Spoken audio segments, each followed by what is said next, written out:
Hello guys, बेटा आज हम कुछ प्रॉब्लम्स करेंगे एरर की। लास्ट वीडियो में कुछ प्रॉब्लम्स की थी, आज कुछ और प्रॉब्लम करते हैं ताकि टॉपिक क्लियर हो हमारा। देखो क्वेश्चन क्या है, the initial and final temperature of a liquid are measure to be that and that.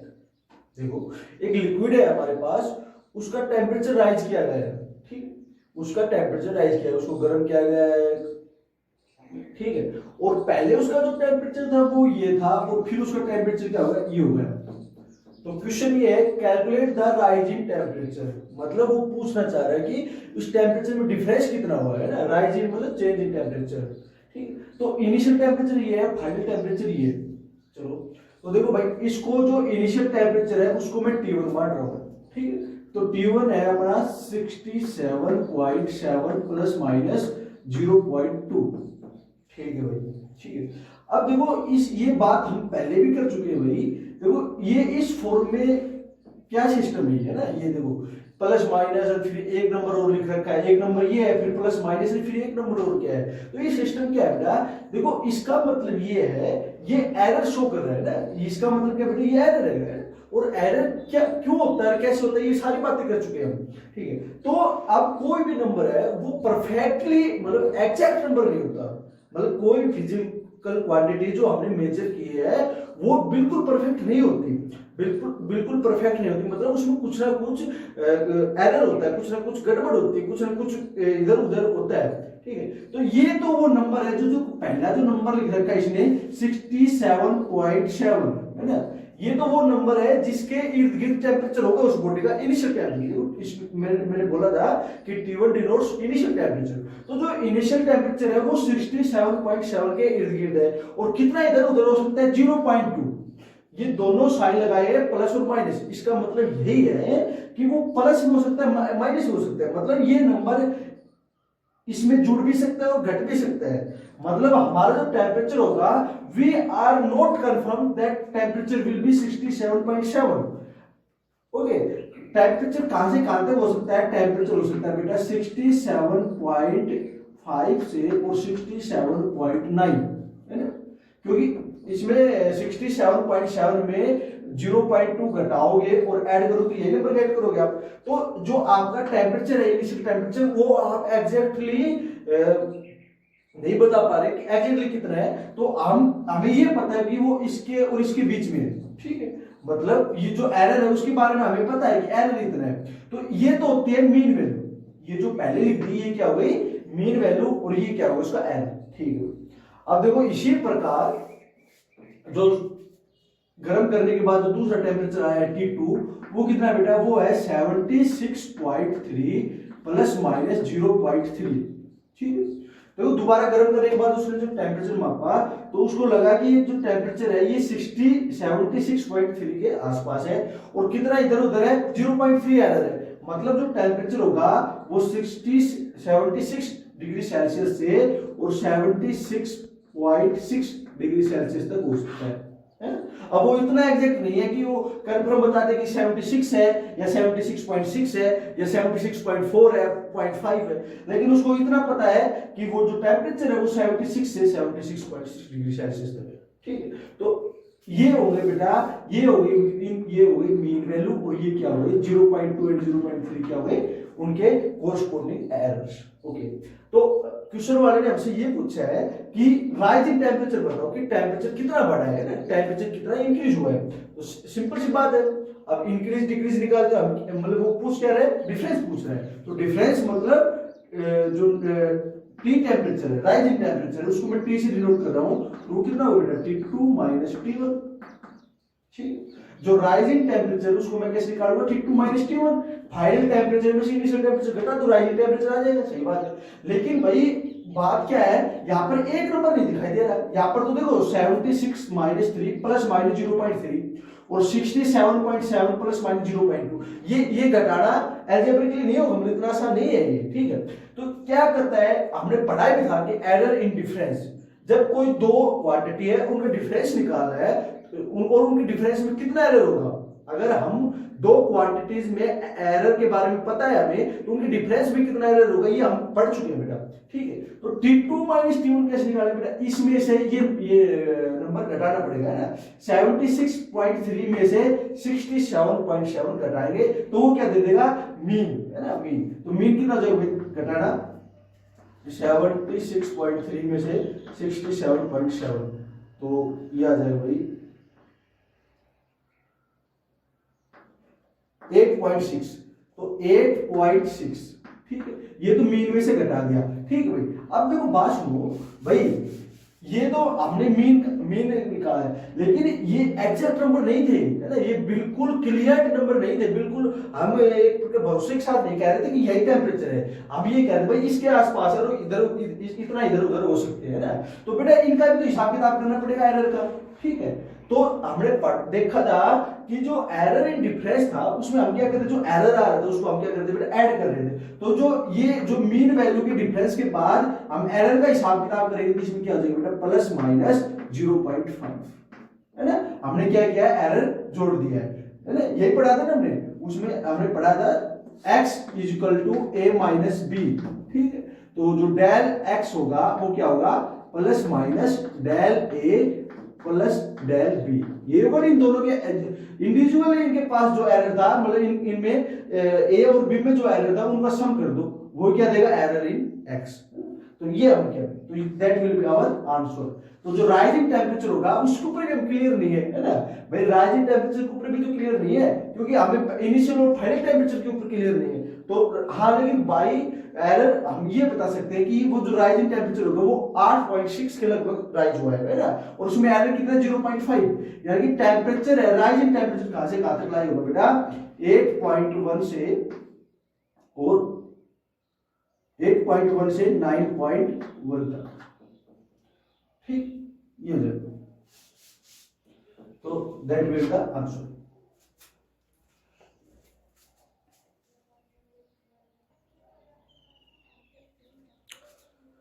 Next problem भाई देखो, two resistances R1 and R2 are connected in series, calculate the resultant resistance, है ना। और ये resistance in series है, पहला आप शायद 10th में फिजिक्स में पढ़ गया है ना। दो रेजिस्टेंस में, एक रेजिस्टेंस ये है और एक रेजिस्टेंस ये, ठीक है, ए और बी पॉइंट के बीच में, that is A point and that is B point. इसका नाम रख दिया R1, इसका नाम रख दिया R2, ओके भाई। अब क्वेश्चन ये है कि R1 और R2 दो रेजिस्टेंस सीरीज में है, और ये R1 R2 की वैल्यूज है, तो आप रिजल्टेंट बताओ। तो ये तो आपको पता है कि जब सीरीज में रेजिस्टेंस होते हैं तो उनका जो नेट इफेक्ट होगा, मान लो नेट रेजिस्टेंस होगा, मैंने R मान लिया नेट, वो क्या होगा बेटा, R1 प्लस R2, है ना। सीरीज में जुड़ जाते हैं रेजिस्टेंस, ओके, है ना। मतलब आप कोई पूछे आपसे ए और बी के बीच में नेट रेजिस्टेंस कितना है, तो आप इन दोनों का क्या करके बताओगे, सब बताओगे, ठीक। अब बात ये है, अगर R1 और R2 की हमारे पास एग्जैक्ट वैल्यू नहीं है ना, एग्जैक्ट वैल्यू नहीं है, देखो यहाँ पर लिख रखा है R1 है वो 100 प्लस माइनस 0.3 ओम है ना। मतलब R1 होगा, R1 है वो 100 प्लस माइनस 0.3 क्या है कि हम परफेक्ट वैल्यू नहीं बता पा रहे, हम एग्जैक्ट वैल्यू ऑफ R1 नहीं बता पा रहे, तो उसकी वैल्यू कहां से कहां तक है भाई, 100 ओम के आसपास है, उसकी वैल्यू 100 ओम के आसपास है, 100 ओम के आसपास है, ठीक है। लेकिन कितनी इधर उधर हो सकती है, 0.3 इधर उधर, यानी कि उसकी वैल्यू होगी बेटा 99.7 टू 100.3, है ना। मतलब 0.3 प्लस भी कर सकते हैं माइनस भी कर सकते हैं, मतलब 100 के इर्द गिर्द होगी, और कितनी इर्द गिर्द होगी वो आपको ये एरर बताएगा, ठीक है, 0.3। तो जो वैल्यूज होगी बेटा वो क्या होगी, जो R1 होगा, जो R1 रेजिस्टेंस होगा वो क्या होगा, 99.7 से 100.3 तक होगा, ठीक। और दूसरा रेजिस्टेंस और है, देखो दूसरा रेजिस्टेंस क्या है, दूसरा रेजिस्टेंस है 150 का, दूसरा रेजिस्टेंस है बेटा 150 प्लस माइनस 0.5, ठीक है। अब इस पे भी अब क्लियर नहीं है कि 150 है भाई। देखो अगर 100 150 की क्वेश्चन वाला आपको ये कहते हैं कि भाई पहला 100 ओम का है, दूसरा 150 ओम का है, तो आप जोड़ दोगे बता दोगे 250 ओम होगा जी नेट, है ना। लेकिन यहाँ पर जो ये इनक्लीनियंस है, ये इसको जिसको आप एरर बोल रहे हैं, इसमें क्या करोगे बेटा, इसमें आपने पढ़ा था कि जब any quantity sum of two quantity A and B, तो उनका जो इनमें जो एरर होगा x का जो एब्सोल्यूट एरर होगा, मतलब x में जो एरर होगा वो क्या होगा, sum of errors a plus sum of errors b का प्लस माइनस, ये होगा, यही होगा ना। तो है ना, तो अब इनका जो रिजल्टेंट है r, वो कैसे लिखोगे, r क्या होगा, r1 प्लस में r2, है ना, r equal to r1 plus r2, और उसमें क्या करोगे, पहले आप मीन को जोड़ लोगे। देखो ये जो मीन वैल्यू है, जिसका हम कह रहे थे कि जो इनकी जो वैल्यू होगी वो इसके इर्द गिर्द होगी, तो मतलब इर्द गिर्द मतलब ये मीन वैल्यू है, तो ये 100-150 क्या होगा बेटा, मीन वैल्यू, ठीक है। तो 100-150 कितनी होगी बेटा, 250, तो रिजल्टेंट क्या होगा, 250 के आसपास होगा, लेकिन कितना आसपास होगा, एरर जोड़ दो, तो 0.3 और 0.5 जोड़ोगे तो क्या हो गया, 0.8 होगा। तो ये जो 250 प्लस माइनस 0.8 ओम है ना, 250 प्लस माइनस 0.8 है, ये क्या है बेटा, एरर है, ये क्या है, रिजल्टेंट का एरर है, ये रिजल्टेंट का एरर, और ये क्या है, resultant, mean resultant value, okay. तो मतलब आप कहोगे इन दोनों का रिजल्टेंट क्या है, 250 के आसपास है, और वो कितना इधर उधर है, 0.8 एरर, मतलब जो रिजल्टेंट का जो एब्सोल्यूट एरर है वो कितना है, 0.8, ठीक है। तो मतलब इसकी वैल्यू कितनी हो सकती है भाई, इसकी वैल्यू 249.2 से और 250.8 ओम, इतनी वैल्यू हो सकती है, ठीक। अब ये 0.8 एरर है, वो कैसे राइज हुआ है, ये सिस्टमेटिक एरर भी हो सकता है, पर्सनल एरर भी हो सकता है, रैंडम एरर भी हो सकता है ना, ग्रोसरी एरर भी हो सकती है, कोई भी एरर हो सकता है, ठीक। तो दैट वाज आवर क्वेश्चन।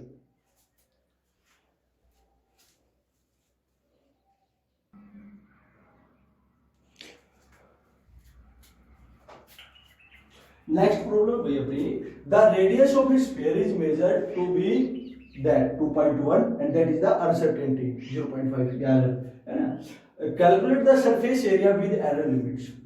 देखो क्वेश्चन ये है कि एक स्फीयर है आपके पास, ठीक है, ये स्फीयर है, और इसकी जो स्फीयर की जो रेडियस है जो आपने मेजर की है उसमें थोड़ी प्रॉब्लम है, मतलब आप क्लियर नहीं हो उसमें, क्लियर नहीं हो, कितना क्लियर नहीं हो, मतलब इसकी जो मीन वैल्यू है वो है बेटा 2.1, है ना, 2.1, और एरर है इसमें 0.5, ठीक है, सेंटीमीटर।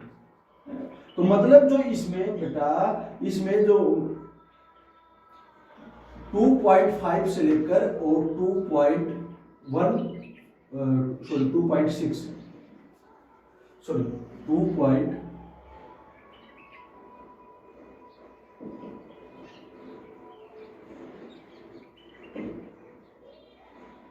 1.96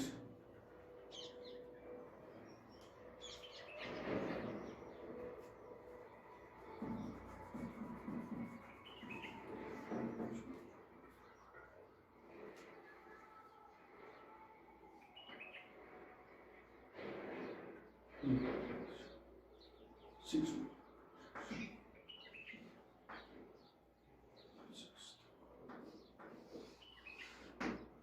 ओके भाई। देखो ये स्फीयर है और इसकी रेडियस है गिवन है वो मतलब 2.1 सेंटीमीटर के आवश्यक है, ठीक है, लेकिन आप मापने में परफेक्ट नहीं हो, ठीक है, और आपको पता है कि इसमें अनसर्टेनिटी कितनी है 0.5, ठीक है, 0.5 क्या बेटा इसमें एरर है, अनसर्टेनिटी है। इसकी वजह से क्या होगा, मतलब आपकी जो वैल्यूज होगी, रेडियस होगी इसकी, वो रेडियस कहां से कहां तक लाई हो सकती है, 1.6 से 2.6 तक, यानी कि 1.7 भी हो सकती है, 1.8 भी हो सकती है, यानी कुछ भी हो सकती है, लेकिन होगी इस दायरे में। तो 2.1 तो होगी उसकी मीन वैल्यू, है ना, 2.1 क्या होगी बेटा इसकी मीन वैल्यू, ये होगी मीन वैल्यू, और ये क्या होगा इसमें जो दूसरा नंबर लिखा है प्लस माइनस लिख के, ये क्या होगा इसमें एरर, ठीक है। अब क्वेश्चन वाले ने ये पूछा है कि भाई इसका सरफेस एरिया निकालो और उस सरफेस एरिया बताओ कितना एरर होगा, क्या कुछ होगा, ठीक है। तो सरफेस एरिया कैसे निकालते देखो, अब स्फीयर होता है उसका सरफेस एरिया होगा बेटा, वो उसका फॉर्मूला होता है 4 πr स्क्वायर, है ना, सरफेस एरिया ऑफ स्फीयर क्या होगा भाई 4 πr स्क्वायर, है ना। इस सरफेस एरिया को मैं ऐसे लिख देता हूं, चलो ठीक, सरफेस एरिया का फॉर्मूला क्या होगा भाई 4 πr स्क्वायर, या ए लिख दो और चलो ए, ठीक, सरफेस एरिया क्या होगा भाई 4 πr स्क्वायर, ओके। अब हमने क्या निकालना है, इसमें कितना एरर होगा अगर रेडियस में इतना एरर है, ठीक है, मतलब एरिया बताना है और उसका एरर बताना है, उसमें एरर कितना होगा। भाई देखो बात सुनो, अब हमें निकालना है डेल ए, है ना, डेल ए, ठीक है, मतलब एरिया में एरर कितना होगा, ठीक है। चलो भाई इसके लिए आपने पढ़ा था एरर इन पावर, है ना, एरर इन पावर। देखो यहां पर क्या है, एरिया क्या है 4 पाई आर स्क्वायर, तो 4 कांस्टेंट, ओके, पाई कांस्टेंट, कांस्टेंट, तो इस 4 पाई में तो भाई कोई एरर की कोई है नहीं, है ना, 4 पाई तो कांस्टेंट है, उस 4 पाई में क्या होगा, 4 पाई तो फिक्स वैल्यू है उस जो आपको पुट करनी है, ठीक है, तो 4 पाई में तो एरर है नहीं। एरर किस में होगा, आर स्क्वायर में होगा, है ना, जब आप एरिया निकालो तो आर स्क्वायर में एरर होगा, और आप पढ़ चुके हो कि रेडियस में एरर है तो आर स्क्वायर में भी एरर होगा।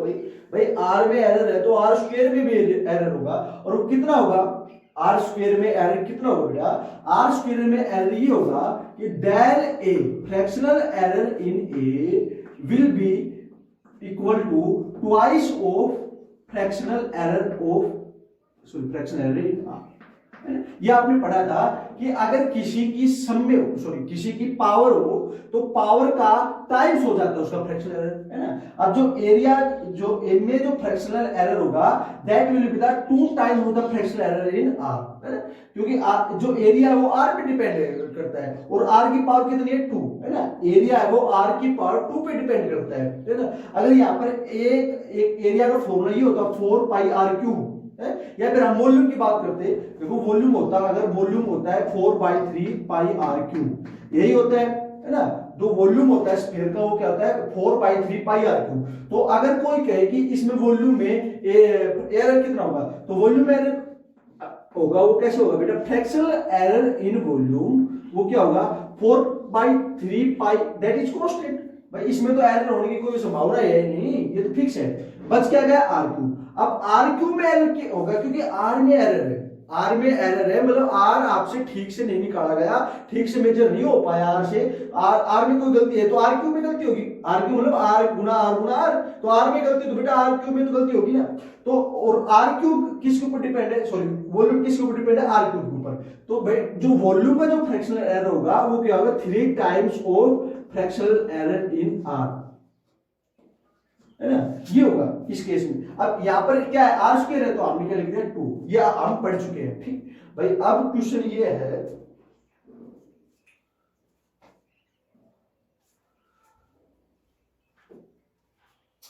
अब क्वेश्चन ये है कि हमें एरर इसका एरिया निकालना विद एरर लिमिट, ठीक है।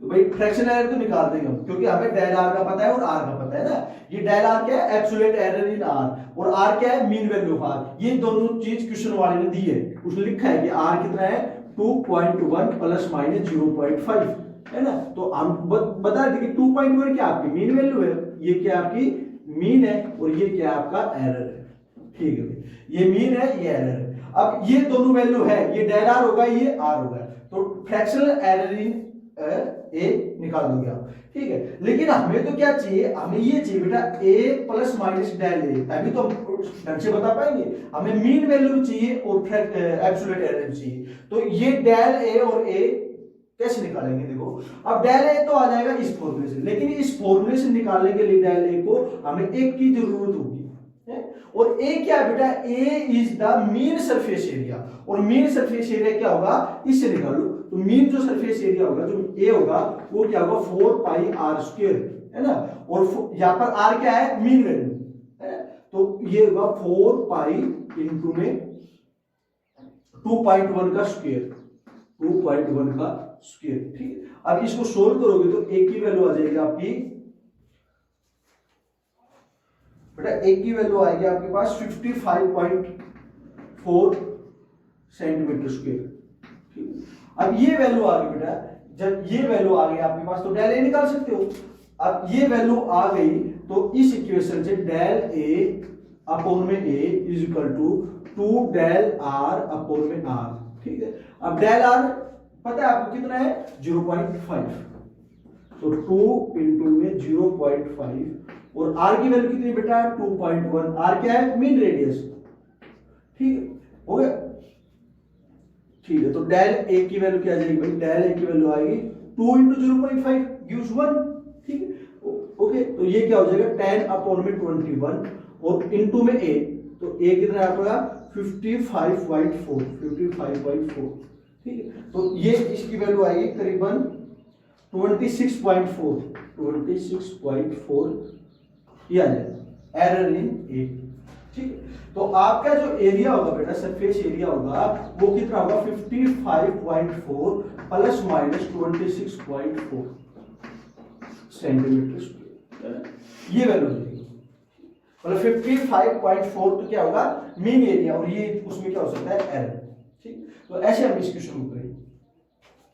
फिर से देख लो भाई क्या पूछा था इसने पूछा था radius of a sphere given है, radius of sphere measure to be that, radius of sphere measure की गई है ना, और उसमें जो वैल्यू है रेडियस की वो 2.1 है, देखो। और वो कह रहा है कि भाई ये एग्जैक्ट नहीं है, इसमें एरर है, मतलब वो जो वैल्यू है रेडियस की वो 2 पॉइंट के इर्द गिर्द है, 2 पॉइंट से थोड़ा सा इधर भी हो सकती है, थोड़ा सा ज्यादा भी हो सकती है ना, मतलब 2 पॉइंट और एरर गिवन 0.5, मतलब 0.5 एरर है, यानी कि ये जो 0.5 नंबर लिख रखा है ये क्या है एरर, और वो क्या दिखा रहा है कि ये जो वैल्यू होगी ये 1.6 और 2.6 के बीच में होगी, है ना, 1.6 से और 2.6 के बीच में रेडियस है, ठीक है। रेडियस को पूरा कंफर्म नहीं है, ठीक। तो जो एरिया होता है वो क्या होता है 4 पाई आर स्क्वायर, ठीक। और क्वेश्चन वाले पूछा कि एरिया बताओ, ठीक भाई। अब रेडियस में एरर है तो सीधी सी बात है एरिया निकालो तो उसमें भी एरर होगा, है ना।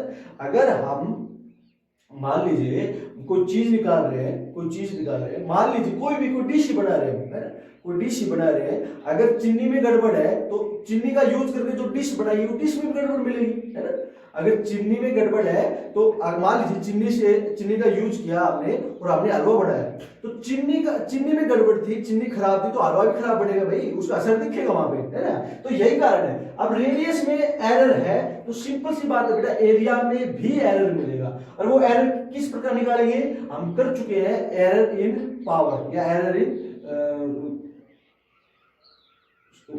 प्रोडक्ट, ठीक है। तो a is equal to 4 pi R square, यहां पर बेटा 4 पाई है दैट इज कांस्टेंट, तो इसमें तो एरर होने की संभावना है नहीं, होगी किसमें आर स्क्वायर में एरर होगा, ठीक है।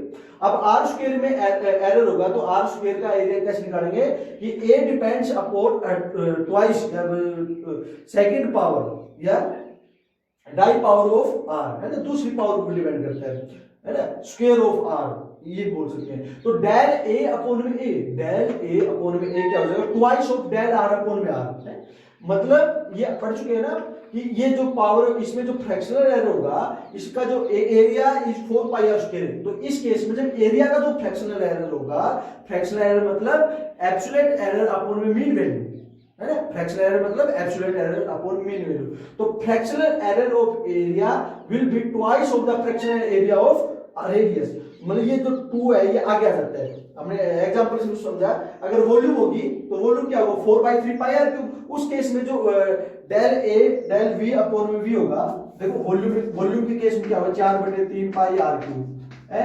अब जो वॉल्यूम है वो डिपेंड करता है थर्ड पावर ऑफ रेडियस की क्यूब के ऊपर डिपेंड करता है, तो डेल v अपॉन में v, del v upon v क्या हो जाएगा भाई 4/3 पाई दैट इज कांस्टेंट, हटा दो इसमें तो एरर होगा नहीं, एरर किस में होगा बेटा आर क्यूब है ना। तो वो जो इसमें जो फ्रैक्शनल एरर होगा, इसमें वॉल्यूम में जो फ्रैक्शनल एरर होगा that will be the third type of fractional error of radius, है ना। ये जो वॉल्यूम का जो फ्रैक्शनल एरर होगा वो 3 गुना होगा किसका रेडियस का, क्योंकि वॉल्यूम रेडियस के थर्ड पावर के ऊपर डिपेंड करती है ना, ओके। तो यहां पर हम फ्रैक्शनल एरर ऑफ एरिया ऐसा हो, ठीक है। अब क्वेश्चन वाले ने सिर्फ अगर फ्रैक्शनल एरर पूछते तो हम इसको सोल्व करके उसको दे देते, लेकिन उसने ये कहा कि भाई सरफेस एरिया बताओ और विद एरर लिमिट, वो सरफेस एरिया बताओ और उसको बताओ कितना गड़बड़ हो सकती है, कितनी लिमिट होगी उसकी एरिया जो एरर की।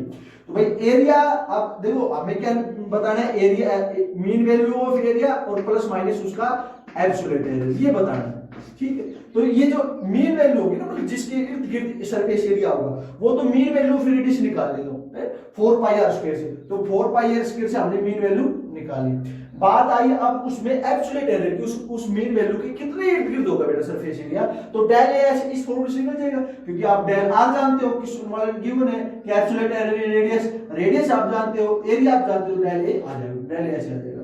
तो आपने लिख दिया कि एरिया होगा वो 55.4 सेंटीमीटर स्क्वायर होगा, लेकिन दैट इज नॉट कंफर्म, उसमें एरर है कितना 26.4 सेंटीमीटर। ओके।